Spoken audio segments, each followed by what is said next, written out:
Tyrese Haliburton, sinisi si Curry sa masamang laro. Buddy Hield may binulgar. Ngayon lang raw ito naranasan sa Warriors. Naku Clay, malakas rin sa Dallas, ginaya ang performance ni Hield. Ngunit bago ang lahat, kung gusto nyo ng matibay na basketball shoes, Curry shoes, mabibili lamang sa halagang $2,499. I-click lamang ang link sa comment section. Maganda ang naging off-season ni Tyrese Haliburton kahit hindi siya gaanong nakapaglaro ng matagal para sa Team USA sa kanilang naipanalong gintong medalya sa 2024 Paris Olympics. Naging oportunidad ito para sa kanya na matuto mula sa mga pinakamagagaling, kabilang ang star ng Golden State Warriors na si Stephen Curry.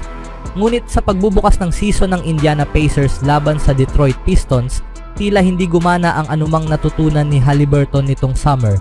Sa particular, ibinunyag ng star ng Pacers pagkatapos ng kanilang panalo kontra Pistons 115-109 na sinubukan niyang isagawa ang isa sa mga payo ni Curry, ngunit hindi na niya ito uulitin matapos makaranas ng hirap sa kanyang shooting. Pinilit niya akong subukan ang pagnap bago ang laro kasi sinabi ko sa kanya na hindi ako natutulog ng ganito. At sinabi niya na subukan ko ito at mag-text sa kanya pagkatapos ng laro. Kaya't magte-text ako sa kanya maya-maya lang. Wala nang pre-game naps para kay Tyrese, sabi ni Haliburton ayon kay Tony East ng SI.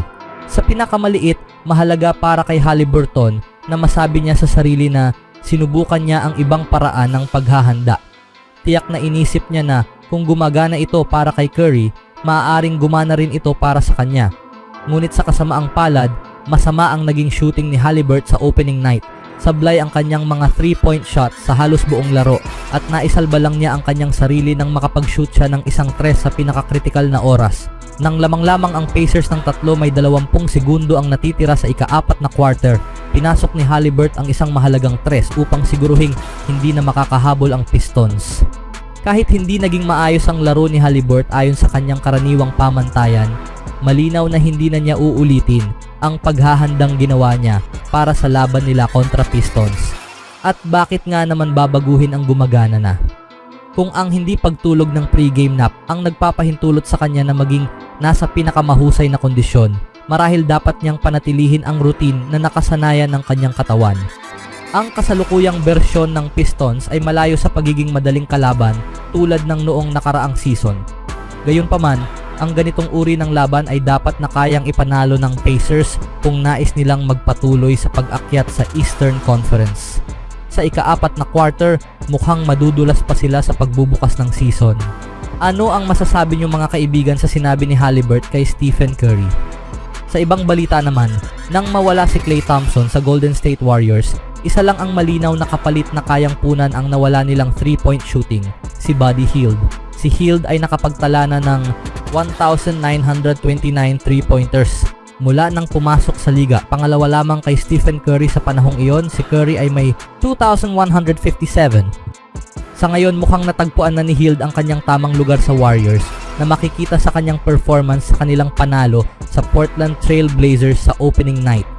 Ang mga kasanayan ni Hield, ang masipag niyang paggalaw kahit walang bola at ang kanyang katumpakan mula sa 3-point line kahit pa siya ay off-balance o mahigpit na binabantayan, ay nagpatunay na siya ay perpektong akma sa sistema ng opensa ng Warriors. At mukhang kumbinsido si Hield na ang estilo ng paglalaro ng Warriors ang tamang sistema para sa kanya dahil ito'y nagpapaalala sa kanya ng kalayaang magdesisyon na naranasan niya noong naglalaro pa siya sa kolehiyo para sa Oklahoma Sooners.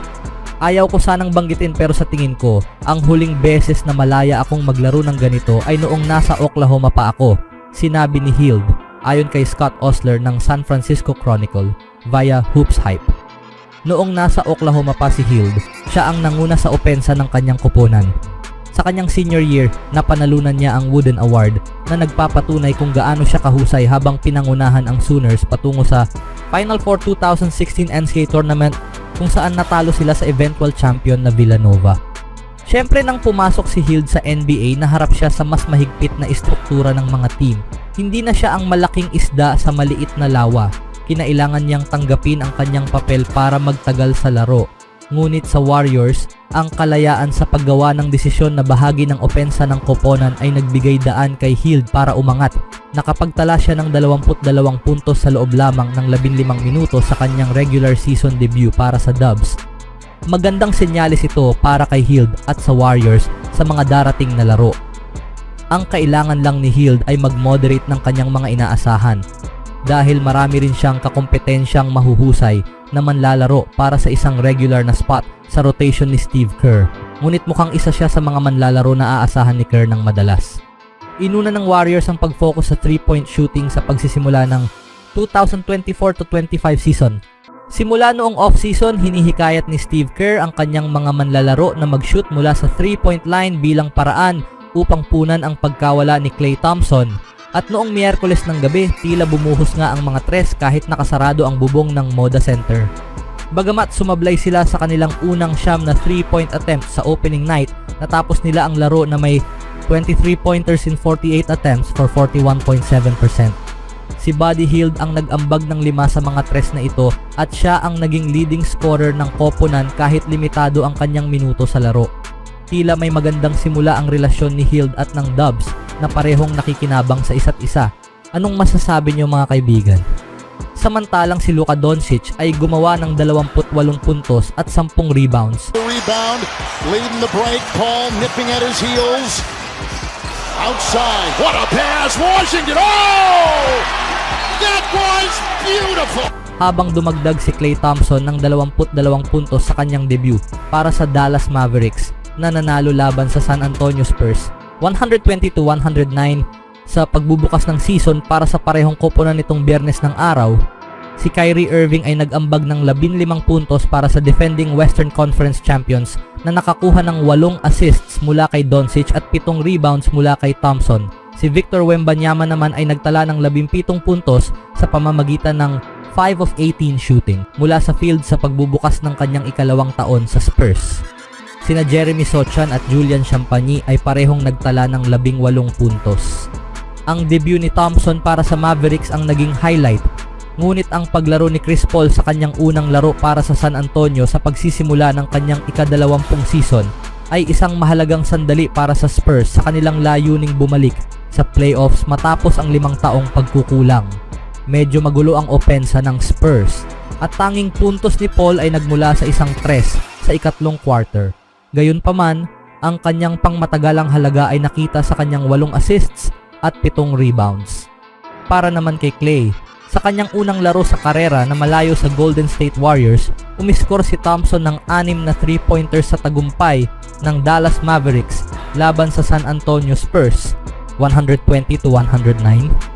Siya ang kauna-unahang manlalaro ng Mavericks sa kasaysayan ng prangkisa na nakapagtala ng hindi bababa sa 6 na tres sa kanyang debut para sa Dallas. Nalaman ni Thompson ang tungkol sa kanyang bagong record sa isang panayam kasama si Ali LaForce ng TNT matapos ang laro. "Oo talaga?" tanong ni Klay bago pumalakpak sa camera. "Yes! Mukhang bagay sa akin ang kulay ng Mavs." Magandang laro ito para kay Thompson na gumawa ng 22 puntos, 7 of 13 field goal shooting, 6 of 10 in 3-point line, habang nakapagtala rin ng 7 rebounds at 3 assists. Bagay na napantayan nito ang nagawang debut game ni Buddy Hield para sa Warriors. "Ang ganda ng pakiramdam ko," ani Thompson. "Paborito kong kulay ang asul at mukhang bagay sa akin ang Mavs blue. Nag-i-enjoy ako ng husto."